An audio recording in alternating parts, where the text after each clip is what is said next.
Hi viewers, welcome to my channel Sudha Biology. If you are watching for the first time, please subscribe and press the bell icon. And for today's session, I would like to discuss about pedigree analysis. So what is pedigree analysis and how it is useful?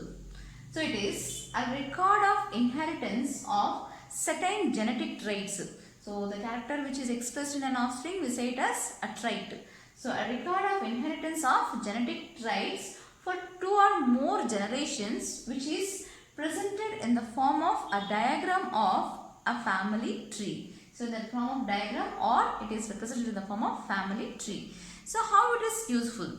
So through this pedigree analysis, we can know about the trait, whether it is homozygous or heterozygous, and it is better for, so it is also a better way for a genetic counseling. So when we are counseling a couple, okay, if there is any genetic defects from their family, so what kind of genetic defects, whether it is thalassemia or sickle cell anemia, or it can be color blindness or hemophilia. So such kind of genetic defects which can be advised for the parent by this pedigree analysis.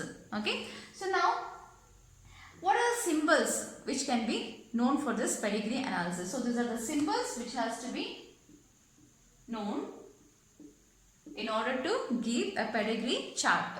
Okay. So a square symbol which is represented for normal male, and the square symbol which is shaded, it is affected male, and next circle which represents normal female, and circle which is shaded, it is affected female. And this picture, so this symbol which is representing the unspecified sex, and the same which is affected unspecified sex if it is shaded. Okay.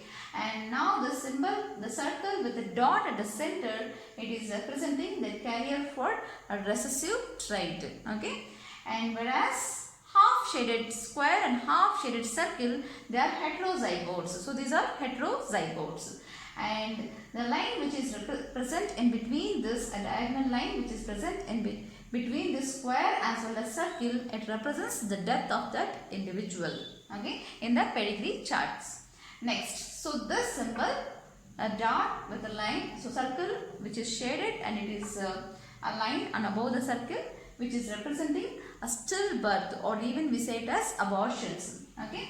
And next, so this is a propositus which is for represented for male, which is deceased, and it is from the parental offspring. And similarly, so from where the genetic disease, the trait which is being expressed. So for female, it can be represented as proposita. Male, it is propositus. Okay.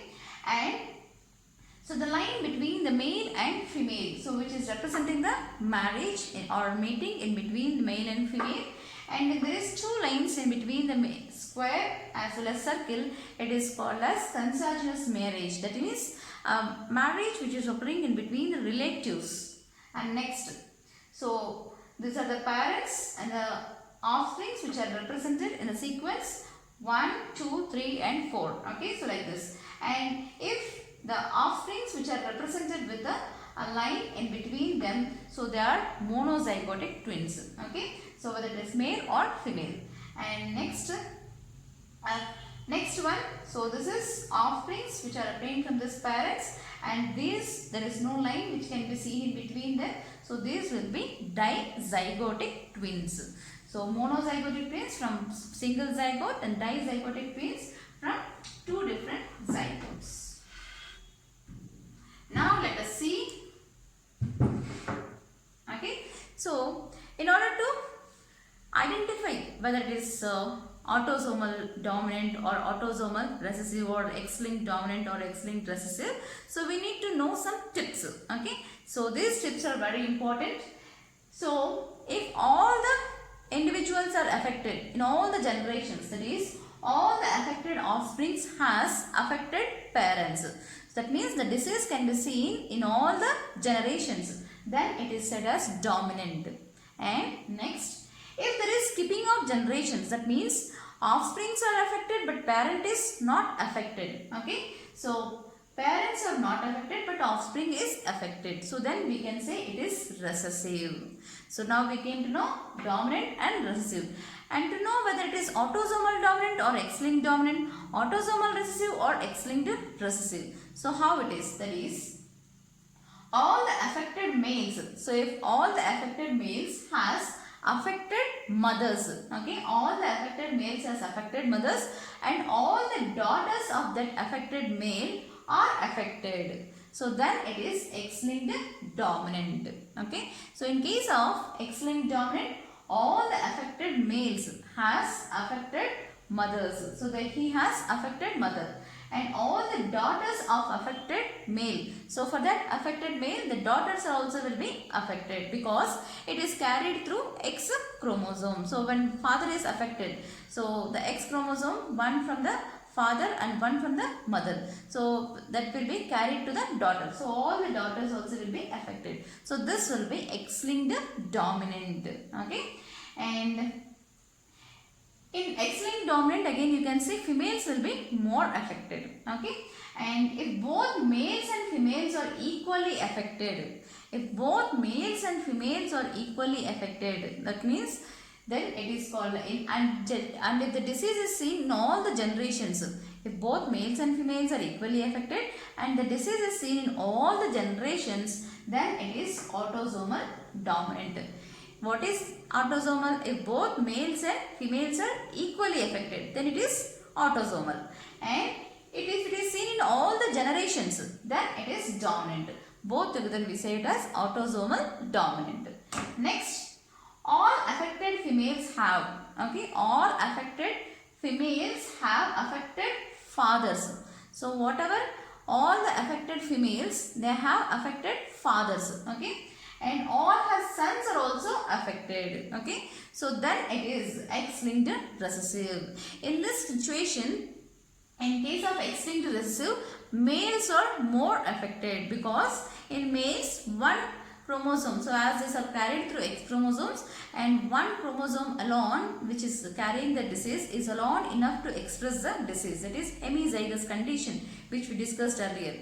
So in this situation, X-linked recessive, so there is skipping of generations and all the affected. So when we say X-linked, okay, all the affected females have affected fathers and all her sons are also affected. So then it is, and if there is again skipping of generations, it is X-linked recessive. And in this X-linked recessive, males are more affected, okay, males are more affected and skipping of generations is seen. Males are more affected in this, okay, because one chromosome alone is enough. That X chromosome which is present in the male is alone enough to express the disease. So males are more affected and skipping of generations is seen. And if both males and females are equally affected with skipping of generations, then it is autosomal recessive. If both male and female are equally affected, we say it as autosomal. And if there is skipping of generations, okay, then it is recessive. And we can also see from man to man also, from male to male again also the disease will be transferred, especially in case of autosomal recessive. We can see easily, we can identify. And in the autosomal, males and females will be equally affected. Through males to males only the disease will be transferred in this. Okay, you can see the in chart. So when we see about the charts, you can come to know. Next, if mother is affected and all her sons as well as daughters are equally affected, okay, all are affected, then it is maternal inheritance. So through, or it is said as maternal inheritance from mother, and all his offsprings will be, all her offsprings will be affected. And if father is affected and all her sons are only affected, then we say it as Y-linked. So in case of Y-linked, the disease trait will be transferred from father to father. Okay, for example, you can take the disease like in case of males, father to father, if the disease trait is being transferred, then it is called as Y-linked. So Hollandric genes, which you can be seen as hypertrichosis, or the hair formation of the ear pinna. So this is one better example we can take for that. So next, we will be going for the charts with the different disease traits. All will be seeing with the examples in each and everything. Autosomal dominant, autosomal recessive, X-linked dominant and X-linked recessive in the coming session. So Y-linked is transferred from father to son. Father to son.